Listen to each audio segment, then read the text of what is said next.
postes. Le poste le plus important, c'est le poste salaire, qui représente à peu près 35% de notre coût de revient.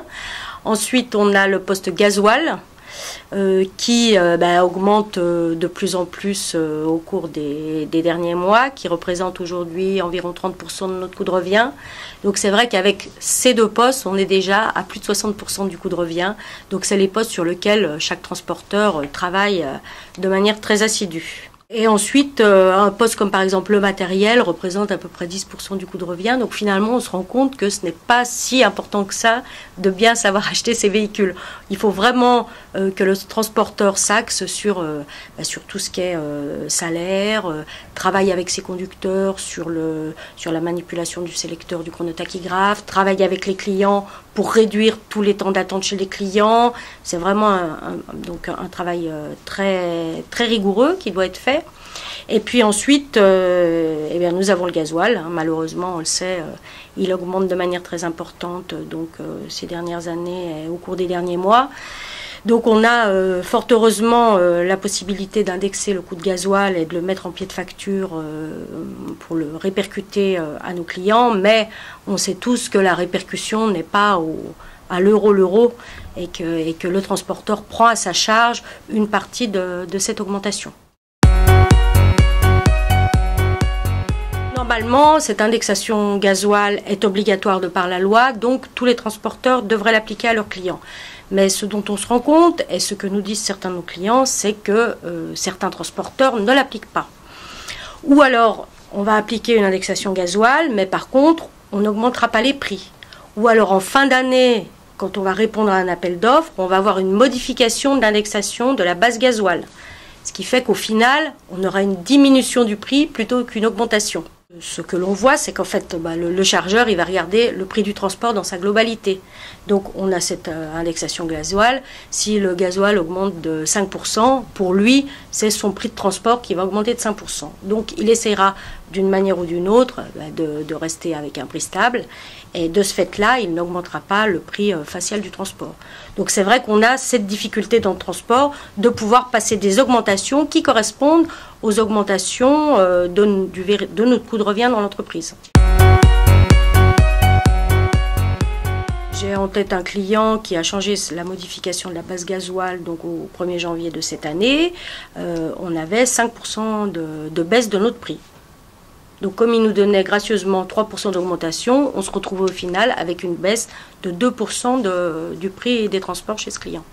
Donc on peut avoir effectivement des différences importantes. Malheureusement. Non, il y a de grandes diversités. Il y a des diversités aussi suivant les régions. Quand on va, notre entreprise est spécialisée sur l'Italie, il y a un très gros écart entre les prix appliqués sur les transports pour descendre en Italie et les prix pour revenir d'Italie. On a 20-30% d'écart au niveau des prix, donc c'est quand même conséquent.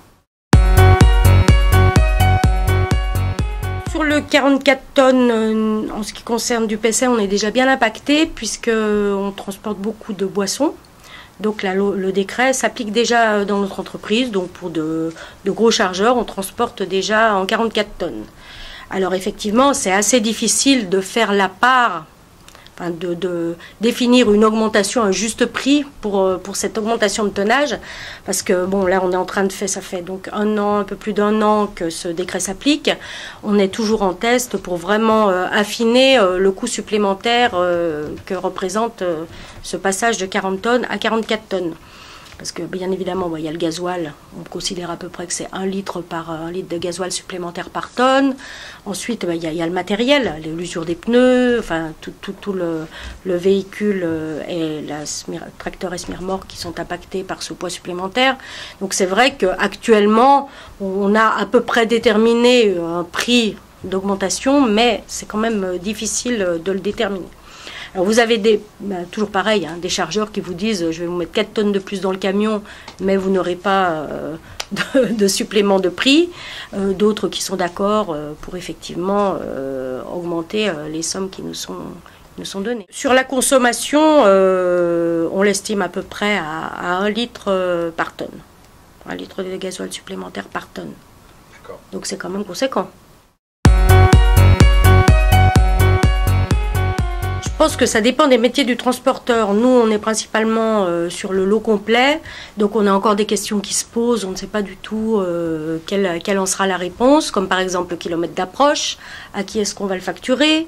Il est bien évident qu'un chargeur qui a plusieurs transporteurs, si l'un lui dit je fais 50 km pour approcher chez vous, l'autre lui dit je fais 10 km, il va choisir en premier, enfin je serai à leur place, je le ferai, choisir le transporteur qui va lui facturer que les 10 km. Donc moi, sur ces kilomètres d'approche, j'ai peur qu'au final, si vraiment on n'a pas de manière déterminée une application unique pour tout le monde, qu'au final, ce soit le transporteur qui prenne à sa charge les kilomètres d'approche pour éviter de les facturer à son client. Donc moi, c'est ma crainte pour l'instant, compte tenu des interrogations qu'on peut se poser sur le sujet. Il y a encore beaucoup d'interrogations. Oui, on commence à en discuter, mais eux attendent en fait de savoir à quelle sauce ils seront mangés. Hein. Ils savent que de toute façon, il y aura une répercussion de cette taxe.